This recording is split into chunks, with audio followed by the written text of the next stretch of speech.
Well, this brings up another interesting defection. Adam Cole. And now reasons for that are coming to light. Hey, we've been talking for the past few weeks about how they're running these people off, and we kept seeing, well, the last time we saw Big Show on television, he was belittled and made to look like a moron. And last time we saw Mark Henry until he was belittled and made boom, boom, boom. And then the creative pitches for the various talent that they apparently supposedly wanted to keep with these ideas. Adam Cole's idea now has been revealed. The way that they wanted to use Adam Cole in the WWE going forward, if he was to sign his new contract, was to be Keith Lee's manager. Not only to be Keith Lee's manager, if these reports that we are hearing, and I've heard no denials from Adam Cole, have you on this? But if the reports that we are hearing are correct, they wanted him to change his name, apparently, I guess because Michael Cole is an announcer. They didn't want him to think that anybody to think that he was Michael Cole's illegitimate son. Wanted him to change his name, even though he'd been on a television program produced by their company as a top star for the previous 5 years. And they wanted him to manage Keith Lee. Not be a wrestler, be a manager. Have I summarized that report correctly? I believe so. I believe that was the reported pitch to Adam Cole. I'm uncertain if it was from Vince himself or from Bruce Pritchard, but that is the story. Do you remember? Well, you're not going to have to remember because we're going to play a clip here in a second. But this tickled me because this is, again, the way two different people who have both pitched numerous ideas to Vince McMahon interpreted how to best pitch Adam Cole to Vince McMahon. Because Bruce and I have both many times pitched things to Vince, some of which he accepted, many more of which he did not. But it shows the difference. And instead of me recapping it and getting it wrong or telling it wrong or whatever, we're just going to go back to, I don't even remember how long ago this was. It was a couple months ago. We were talking about Cole's contract. We first found out it was coming up or there might be some issues or whatever. But I said, if I was trying to sell Adam Cole to Vince McMahon, because I knew that Vince would see he was small, that would be the first thing Vince would fixate on. So this is how I would sell Adam Cole to Vince McMahon to buy him time to let his other talents shine and show what he could do. Can we cue Jay Sharknado or somebody? Is Kippelman on this? Who's doing this today? Can we get them to put that clip in there, and then we'll come back? We will find out right now. Jim, a lot of questions have come in about a topic we talked about just recently on the show, I think last week. Adam Cole and his contractual situation with WWE and NXT and what we perceive, what we think would be Vince McMahon's views of Adam Cole. And I know you had some thoughts about Adam Cole and I guess how he could be used or how he could be sold. Well, come out and say it. We were talking off the air and you said, well, hey, Adam Cole's another guy that he's honestly, as long as Vince McMahon is in charge, is not going to be brought up to main event WrestleMania, even though he's got all the talent. And I said, for one thing, a lot of people don't necessarily want to argue with Vince when they know he's either got his mind made up or he's leaning in a certain direction. The more often that you disagree with Vince McMahon, the more likely he is not to want to suffer you in his presence. And I was one of the only ones that just didn't give a shit because I was cranky and I was like, no, listen to this. But I think that anybody that Vince trusts could sell Adam Cole to Vince if they did it right, because what you have to do is draw parallels or straight lines or whatever to something that Vince has enjoyed, has seen work, the logic and the way he thinks that it's something will work. You have to equate it there, and then you give a guy a chance to do what he does and prove Vince wrong to Vince in his mind without anybody telling Vince he was wrong. If that makes any sense. Remember, he was wrong about Mick Foley. He didn't want to hire Mick Foley, and then he wanted to make him Mason the Mutilator or whatever. But Mick had enough people trying to pitch for him and let him do things to show Vince how good he was that Vince would like, that he got the opportunity to, and dodged a few of those stumbling blocks along the way. And then once Vince saw the creativity behind the guy and that he wasn't just the bump guy or the guy with the bad body or whatever, then he became a huge fan of Mick Foley. Adam Cole can work his ass off. Adam Cole can have tremendous matches. Adam Cole's technical work and his selling and all the things that go into the in-ring performance are excellent. Adam Cole also looks like an athlete. Just unfortunately, he looks like a small athlete. But he also looks like a rock star because he's a handsome guy. And he's got the hair and he's got the look. And his promos, he takes that horse shit, all that happy horse shit, as Ole Anderson would say, that they give these guys to say in these long, drawn-out, dramatic stories. And somehow he verbalizes these things and crows and gets himself over in a matter that it makes it look natural that he's saying these things, that he might be the guy saying this rather than he's saying something somebody told him to say. He had success with being the centerpiece of a group of heels that could talk somewhat, but that Cole was doing primarily the talking, and he was the fucking boss of that group. He's got a physical charisma that obviously people like to watch him and get over, and the Adam Cole Bay thing with the entrance and the audience participation. The only thing that Adam Cole is missing is instead of being 6'2" and 230 pounds, he's 5'10" and is he 200? Whatever. But he looks like a professional athlete, again, just a small one. So you don't go up and tell Vince, this guy's the next Ric Flair. Vince, this guy is the greatest worker. Even though it might be true that he's the greatest worker in the fucking on the roster, Vince don't care because he's trying to look at him in a pay-per-view main event or a WrestleMania main event, the big show, whatever. But who's Vince familiar with in the past? Here's one thing. Remember, you're actually too young, but this may have been a thing even when you started watching wrestling. But when Roddy Piper first entered the WWF, at that time, was it still the WWF? 82? Well, no, it wasn't. In 79, when he went up there, was the WWF. Well, when he went up there the first time. Yeah. It was still the WWF. But Piper was put into the position something similar to like when they got him into Atlanta by being the commentator and then worked him into, he was a wrestler, but you saw him as a commentator. Piper was in what they used to call the player coach position.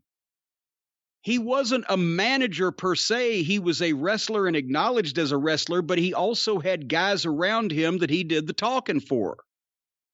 And obviously, the first WrestleMania, Roddy Piper was the key to the heel team.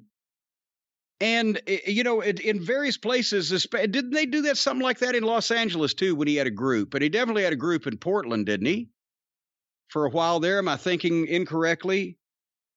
The point is, the knock on Piper when he got into business at first, before he got bigger, and he was bigger than Adam Cole, but he was still small for that era. So they made him sort of a player coach to where he's got heels around him. The point is, I would draw one of those parallels. I'd say, Vince, this guy can talk his ass off. He can get some heat. He's got that cocky personality. He can work, but we don't need to feature him as a wrestler. Put him on TV in 5-minute matches with guys that are complete flunkies and let him win and crow about it.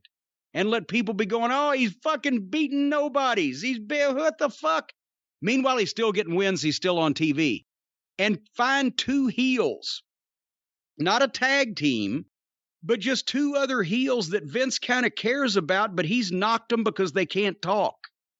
And is there any way that we can fit them into Adam Cole's periphery like the Undisputed Era were? Now, they had an advantage because those guys were all friends beforehand. They were all in Ring of Honor, and they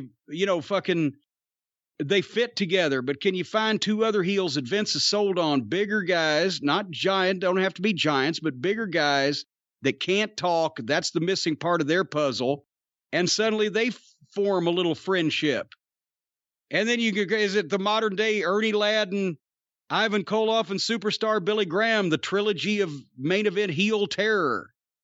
You've given Adam Cole a spot to where he can be featured as a wrestler, and you've given Vince a reason to nullify some of his drawbacks because he's helping to get heat on these two other guys that he's in this group with, and see if you can get three fucking heels over. But if not, you've given, and then the time that Adam Cole gets in the ring against top guys is when he needs to get his fucking ass kicked. But you keep putting that off as long as possible, because as long as they can't shut that mouth, that little prick's going to keep on talking, and he escapes and gets away from it. You stall for time until Adam Cole, as a talent, as a human being, as a good employee, and doing the things that he does well, could grow on Vince. That's, I think, the best way to get somebody. I mean, anybody else that size, I'd say don't even fucking try. Don't die on that hill, as Jim Ross would say. But Adam Cole is so talented, you want to use a guy like that regardless of the fact that he just genetically is not fucking 235 pounds. Here's the problem. Unless Vince in his head and publicly says that he's 100% gung-ho for Adam Cole, he's going to have Bruce in one ear and Laurinaitis in the other one telling him every reason he shouldn't like Adam Cole.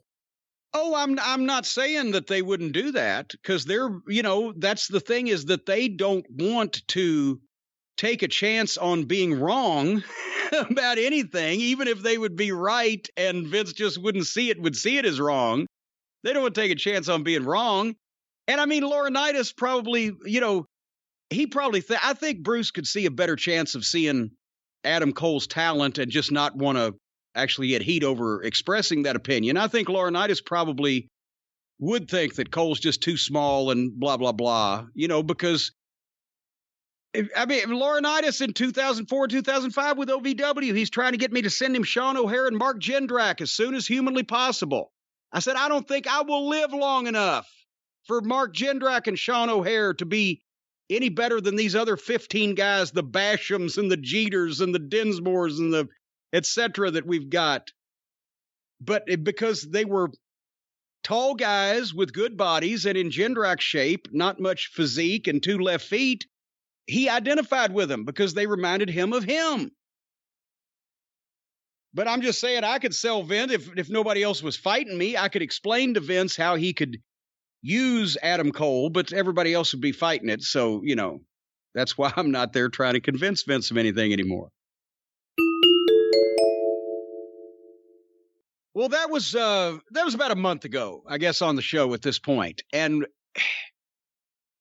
so basically what I was trying to get across in summation was that I thought the best way to present Adam to Vince McMahon was to treat him like Roddy Piper, to find a couple of bigger guys, bigger heels that Vince kind of liked, but that weren't the greatest promos, and make them an association, put him with them, not as a tag team, not as a manager necessarily, but the player coach like Piper, to be a group. He was just in the fucking focus of a group of 4 guys in NXT. Well, he would be the focus of a group of 3 guys, and they'd be individuals out doing the things they wanted to do, but most of the attention would go on Adam Cole in this group, and he would be the straw that stirred the drink in it. So I wanted to make Adam Cole Roddy Piper, and Bruce wanted to make him Leo Rush. No wonder he fucking left. That was probably, I can see Vince saying, well, we don't have anything for him, pal. See if he wants to be a manager. So then they'll just say, well, you want to be a manager? Well, if not, okay, we'll see you later. Whatever. But that's insane. That's just slapping a guy in the face. That's just telling him, well, you've performed at a high level in every aspect of what you've done for the past 5 years for one of our companies. So now we want to bring you to the supposed bigger one, change everything that you've done, and don't let you wrestle anymore, even though you're great at it, because we want you to be a manager of a guy that's in his mid-30s that we've been iffy at best on and may or may not ever fucking get over. That's the WWE way. So there you again, and I'm not accusing Bruce of cribbing my ideas and dumbing them down. I'm not saying that he heard me. I'm saying that probably independently of hearing anything that I just said there, he came up with the same thought. Well, how are we going to sell this guy to Vince? But he went that route instead of the one that I went, which shows you the different ways sometimes people would pitch ideas about the same guy. So again, let me ask you, if you were Adam Cole, is there any way in the world you would have re-signed with WWE? No, not a chance in the world. But then, he's going to have other issues where he is, and we'll talk about that later on in the program. It's just, and did I hear they wanted him to cut his hair? Or was that just something that somebody added? I think that was a rumor, but it was not confirmed. Rumor, not a confirmation. But they do that a lot, They want these guys have goddamn hair like rock and roll stars, and they want them to look like 40-year-old truck drivers. I understand it's called the OVW. Yeah, it's the OVW buzz cut. And I guess that's maybe some kind of frustration from these, guys that aren't very attractive, that's on the staff somewhere that are probably going bald, probably losing their hair, and instead of doing something about it, they want to take it out on these young guys that have these great heads of hair. That's why, folks, you ought to, if you're in any way troubled with hair loss, check into the fine folks at Keeps. That way you won't be mad and cranky and in bad moods and trying to take it out on other people when you lose all your hair, because at Keeps, they offer you a simple, stress-free way to keep your hair with convenient virtual doctor consultations and medications delivered straight to your door every 3 months. You don't have to leave your home. As a matter of fact, if you give them a special code, the postman will knock, and then you can just open the door and he'll pitch it right in. You don't even need to go out on the porch. Low-cost treatments start at just $10 a month because they offer the generic versions of all the finest hair loss products with discreet packaging. You won't be able to tell this package from your wife's dildo. It's discreet. You can't tell what's in it. And they've got more 5-star reviews than any of the competitors, folks. But prevention is the key, and treatments can take 4 to 6 months to see results. So act fast. This is one thing that dildos have an advantage over Keeps. They don't take as long to work. But if you're ready to take action and prevent hair loss, go to Keeps.com. That's KEEPS, Keeps.com/JCE to receive your first month of treatment for free. Keeps.com/JCE, your first month's treatment for free. Keep hair on that thing. Your head, that is, not your wife's dildo. Our wonderful client is just as effective as a dildo, for the record. Yeah, Support them today. Actually, they're more effective than dildos when it comes to preventing hair loss. You said less before. No, you heard it completely backwards.